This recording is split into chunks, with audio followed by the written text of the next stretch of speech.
London, November 1967. Denmark Street.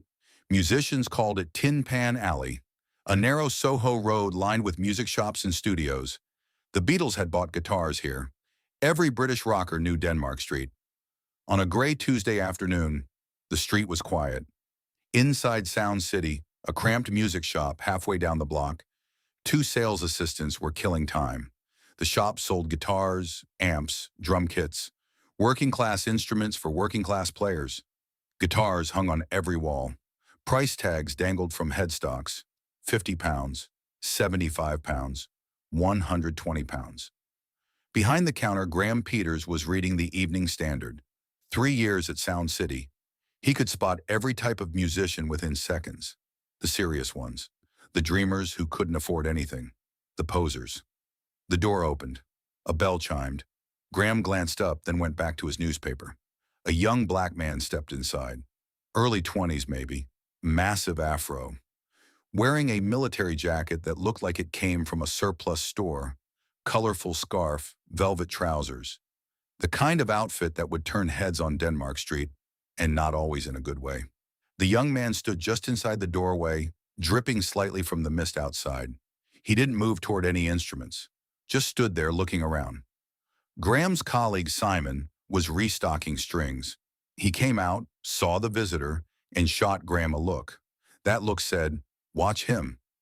This was 1967 London. The guy looked broke, frayed jacket, worn trousers. In 3 years, Graham had learned to spot the difference between buyers and time wasters. This guy looked like time waster. The young man walked slowly along the wall of guitars. His fingers didn't touch anything. He just looked. His eyes moved across each instrument with a quiet focus that suggested he actually knew what he was seeing. Graham folded his newspaper. "Help you with something?" The young man turned. His voice was soft, American accent. "Just looking." "We're not a museum, mate," Simon said from the back. Not aggressive, but not friendly either. The young man nodded. "I know, just looking." He stopped in front of a beat-up Fender Stratocaster. It was hanging between a Gibson SG and a Telecaster. The Strat looked rough. Sunburst finish, but the finish was checked and cracked. The pickguard was scratched. Someone had gigged this guitar hard, then sold it when they couldn't afford repairs. Price tag, £50. The young man stared at it for a long time. Graham watched him. The guy's eyes moved across the guitar's body like he was reading a story in those scratches and dings, like he understood where each mark came from. Finally, the young man spoke. "Can I try this one?" Graham hesitated. Store policy was clear. Anyone could try anything. But this guy didn't look like he could afford a £50 guitar, let alone buy one. And every time someone plugged into an amp, it cost the shop electricity. Small cost, but still. "You planning to buy it?" Graham asked. The young man shook his head slowly. "Probably not today." "Then maybe don't waste the amp time," Simon said. The young man's expression didn't change. No anger, no defensiveness. He just nodded and turned back to the guitar. He stood there for another minute, just looking at it. Graham felt something uncomfortable stir in his chest.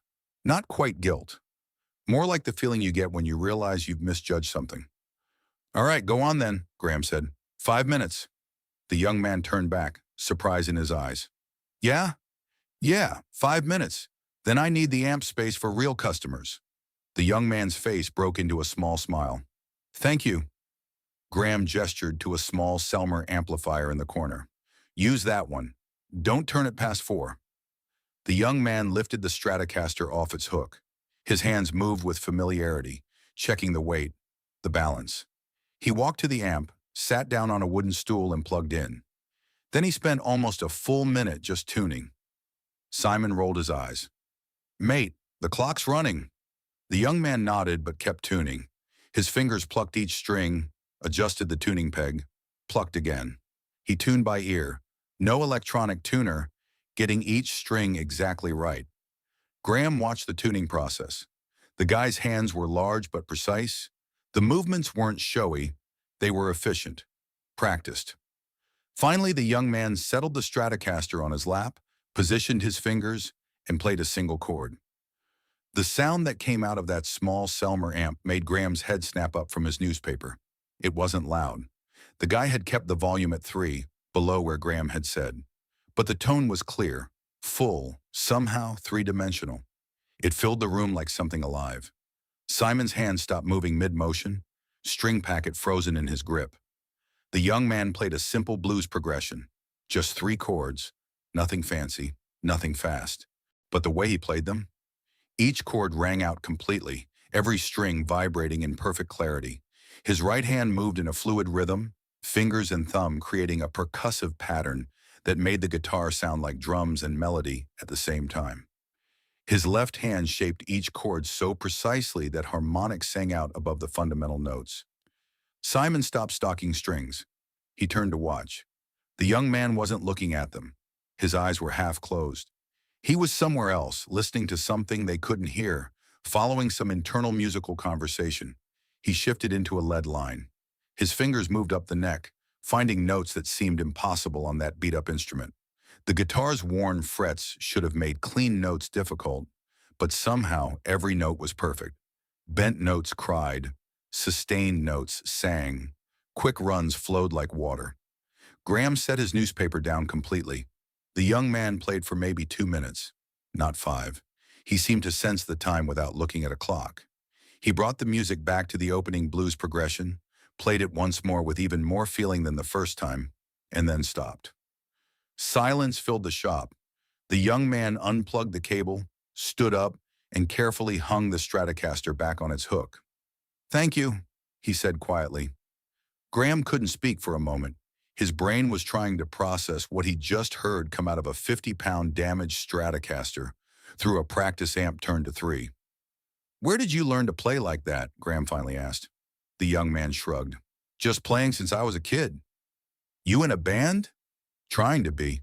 Simon came out from behind the counter. "Mate, that was—" He stopped, searching for the word. "That was something else." The young man smiled, but it was a shy smile, like he didn't quite believe the compliment. "What's your name?" Graham asked. Jimi Hendrix." Graham had never heard the name before, but he wouldn't forget it now. "You should buy that guitar," Graham said. Jimmy looked at the Stratocaster, then back at Graham. "Can't afford it right now." "We do payment plans," Graham offered. He never offered payment plans. That was a manager decision. "Maybe next time," Jimmy said. "I just wanted to play for a minute. Thank you for letting me." He turned toward the door. "Wait," said a voice from the back of the shop. All 3 of them turned. A man in his 40s stood near the drum kits. He'd been there the whole time, hidden behind the cymbals, looking at snare drums. Graham hadn't even noticed him. The man wore a nice suit, clean cut, professional. His hands were trembling slightly. 20 years in the music business, and he'd never moved this fast on instinct alone. He walked toward them with the confident stride of someone used to making decisions. "I'm David Peterson," the man said, extending his hand to Jimmy. "I'm a producer at EMI." Jimmy shook his hand, looking confused. "I heard you play," David continued.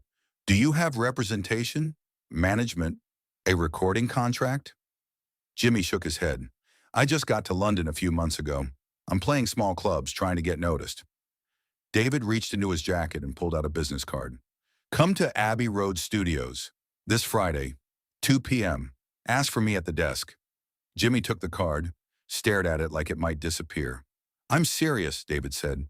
"Don't make other plans. Be there Friday." Jimmy nodded slowly. "I'll be there." David turned to Graham. "I'll take that Stratocaster, and whatever amp he wants. Send the bill to EMI. Attention, David Peterson." Graham's mouth opened, but no sound came out. David looked back at Jimmy. "Can't have you showing up to Abbey Road without an instrument. This one clearly speaks to you. It's yours." For the first time, Jimmy's composure cracked. His eyes went wide. I mean, "You can and you will," David said. "I've been in this business 20 years. I know talent when I hear it. And what I just heard in the last 2 minutes is going to change music. I don't want to miss it because you don't have the right equipment." He turned back to Graham.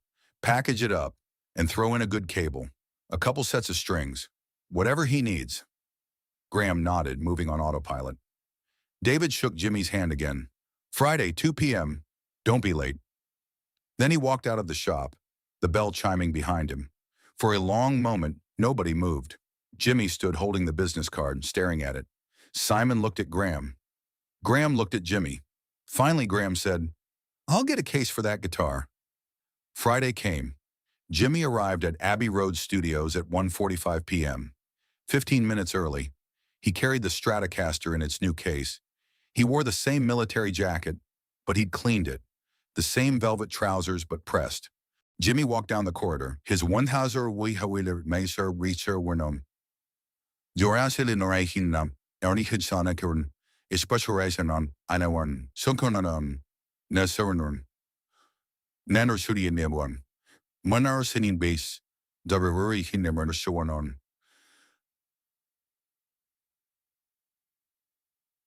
Jimmy walked down the corridor.